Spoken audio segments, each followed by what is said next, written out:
Hello friends, இன்றைக்கி நம்ம செடியில் இருக்க கத்திரிக்காயை பறித்து தான் நம்ம கத்திரிக்காய் குழம்பு வைக்க போகிறோம். பாருங்கள்,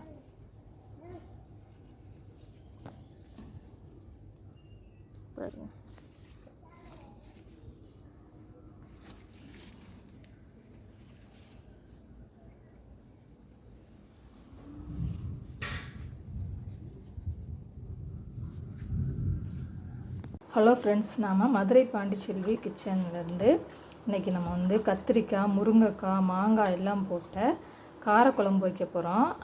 அதுக்கு பாருங்கள், ஃப்ரெஷ்ஷாக நம்ம தோட்டத்தில் பறித்த முருங்கைக்காய், கத்திரிக்காய், மாங்காய் எடுத்திருக்கேன்.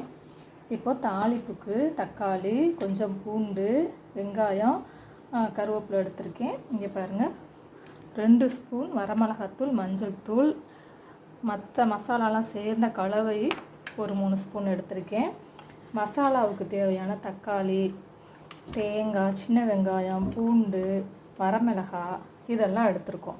இப்போ இதெல்லாம் வச்சு கொஞ்சம் புளி, ஏன்னா நம்ம மாங்காய் போடுறதுனால புளி அதிகம் தேவை கிடையாது, அதனால் கொஞ்சமாக புளி எடுத்திருக்கேன். இதெல்லாம் வச்சு இன்றைக்கி எப்படி காரக்குழம்பு செய்கிறதுன்னு பார்க்கலாம்.